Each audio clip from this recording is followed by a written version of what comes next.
Dante places Semiramis among the souls of the lustful in the second circle of hell.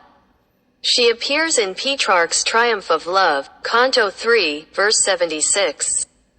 She is one of three women exemplifying evil love, the other two being Biblis and Mira.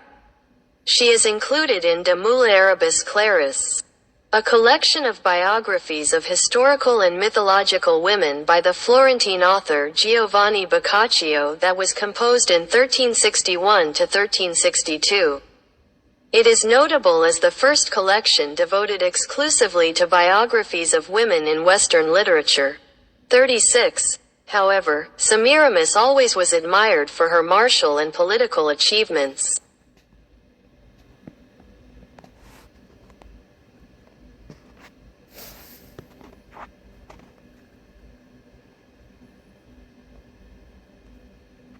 Her reputation partly recovered in the late Middle Ages and Renaissance. She was included in Christine de Pisan's The Book of the City of Ladies, finished by 1405, and, starting in the 14th century, she was commonly found on the Nine Worthies list for women. 34-35.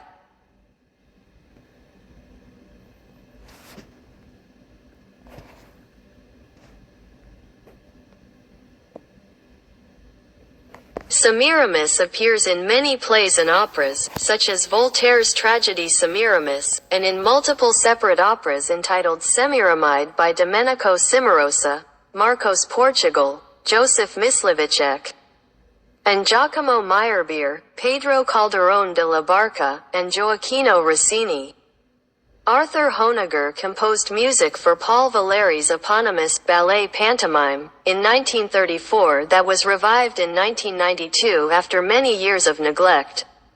In Eugene Ionesco's play The Chairs, the old woman character is referred to as Semiramis.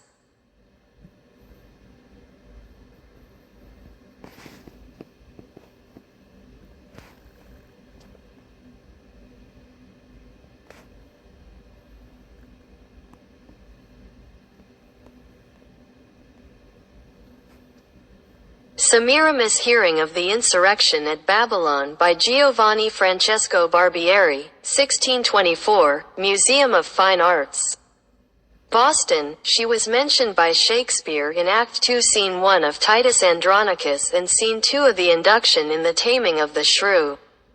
Portrayal of Semiramis has been used as a metaphor for female rulership.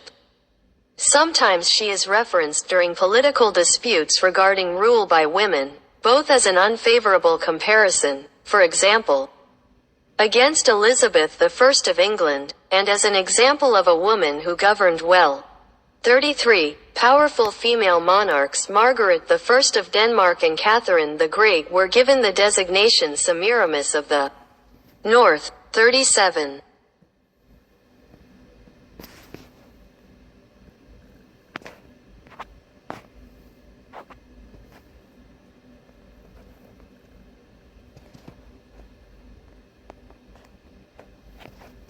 In the 20th century, Semiramis has appeared in several sword and sandal films, including the 1954 film Queen of Babylon in which she was played by Rhonda Fleming, and the 1963 film I Am Semiramis in which she was played by Yvonne Furneaux.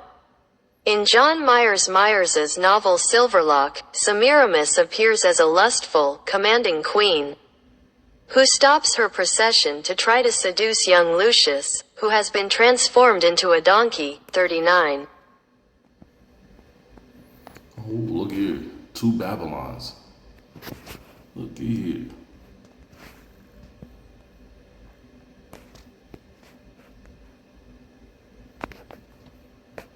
Despite a lack of supporting evidence in the Bible, the book The Two Babylons, 1853, by the Christian minister Alexander Hislop, was particularly influential in characterizing her as the whore of Babylon. 13. Hislop claimed that Semiramis invented polytheism and, with it, goddess worship. 40. He also claimed that the head of the Catholic Church inherited and continued to propagate a millennia-old secret conspiracy founded by Semiramis and the biblical king Nimrod to propagate the pagan religion of ancient Babylon. 41. Grab and others have rejected the allegations in this book as based on a flawed understanding of the texts. 41. But variations of them are accepted among some groups of evangelical Protestants. 41. Man, you got a question. Why are so many of the Rothschilds, why are so many of their descendants named Nimrod? What is with that? I was trying to watch a video on Greek banking and the black nobility, and that was something that was brought up.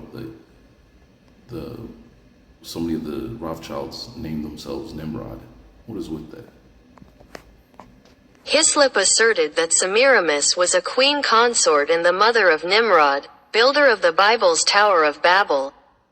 He said that Semiramis and Nimrod's incestuous male offspring was the Akkadian deity Tammuz, and that all divine pairings in religions were retellings of this story. 41. These claims are still circulated among some groups of evangelical Protestants. 41. In the form of Jack-Chick tracts. 42. Comic books and related media. You know, that makes me now want to go back and look at what's his name there. Albert Pike wrote about Tammuz,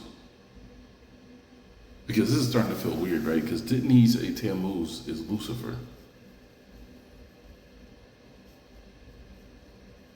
And this is saying this woman is the mother of Tammuz, who was queen of Babylon. From this pastor's point of view. And you got to think about this too. You got to be careful what pastor you're looking at, right? Because I found this out from my dad. He went to a funeral of a friend of his. His friend was a pastor at a church in North Carolina, and when he was there was a whole bunch of bikers that showed up. No big deal, right? Because he was supposed to have been part of a Christian biker group. But here was the thing that caught my dad off guard. They were all wearing Freemason patches sold onto their vest and stuff. And as he was there talking to friends of the man that died, and that was friends of his, they were saying, yeah, he was a Mason. And he's like, isn't that a conflict of interest? How can he be a Mason and a Christian pastor? And then my dad started looking into it, and he brought it up one night at dinner that he had found, and I've looked for it, but like there was like a certain percentage of pastors.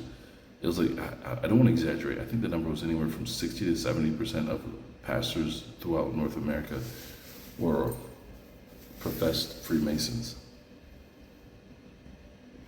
So I'm wondering if this guy's getting this, this from Freemason teachings.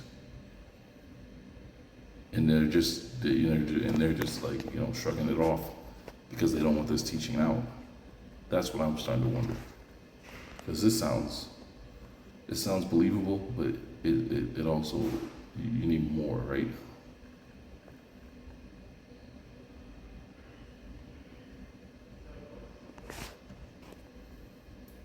Critics have dismissed the speculations by Hislop as based on misunderstandings. 41. 43. Lester L. Grab has claimed Hislop's argument, particularly his association of Ninus with Nimrod, is based on a misunderstanding of historical Babylon and its religion. 41.